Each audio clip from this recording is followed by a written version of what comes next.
You can perform a do-it-yourself inspection to determine your home's wind-resistant features. Start with your windows.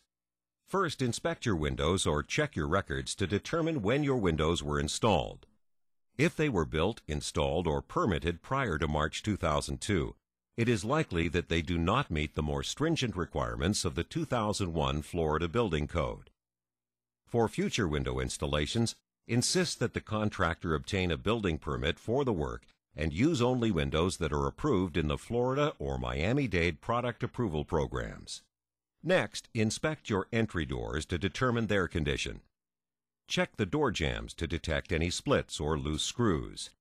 Ensure that all the hinges are properly installed and that the threshold is attached to the floor. If you have a double door, ensure that the flush bolts go into the head and threshold at least 1 inch. Examine your garage door system for missing or rusted bolts or a damaged or loose track. Look at the rollers and determine if they appear to have excess wear and tear. Look to see how many track mounting brackets there are. If you have only 3 or 4 brackets, your door does not meet the current Florida Building Code wind load requirements.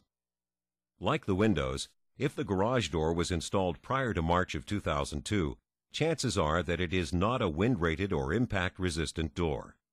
In this case, its strength may not be sufficient for hurricane threats. From the exterior, look at your roof shingles or roof covering. Using binoculars will enable you to safely make up-close observations from the ground. Check for missing or loose shingles or tiles. Make sure that you do not have shingles that appear curled or broken or slightly lifted. Also check shingles at the roof edge to see if any of the shingles or tiles are loose to a slight pull, or if the edges are brittle to the touch. Only do this inspection if you can safely climb a ladder, and never do so alone. If your house has gutters and a shingle roof covering, check for large amounts of granular material inside the gutter. Some material will always be present from normal shingle wear. However, if you have cleaned the gutters within the year and still find a significant layer of granules, your roof may be starting to degrade from age and weather exposure. If you can safely get into your attic, check from the inside for signs of leaks, such as water stains or drip marks or other dark spots on the roof structure and decking. Another way to check for water leakage is to inspect from inside the attic on a bright, sunny day to determine if you can see any points of daylight coming in through the roof where it joins plumbing lines and intersects with walls or other roof sections. Remember to keep the lights and your flashlight turned off while doing this. If you see any daylight, this may be a sign of some missing roof covering, deteriorated flashing, or a rusted-through nail, which has left an unprotected opening. Even a small nail hole can lead to significant water leaks. If you find holes, have them repaired immediately. While you're in the attic, use a flashlight to look along the area where the framing meets the roof deck.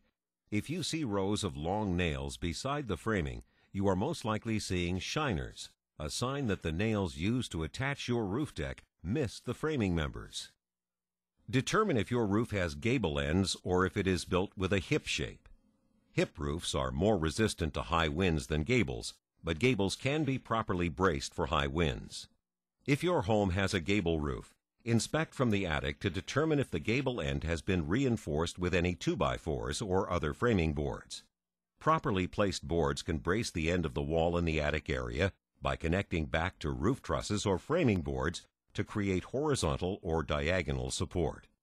Make careful note of all your home inspection findings and contact a licensed, bonded, and insured contractor to plan your repairs and to ensure that your home is ready for high winds.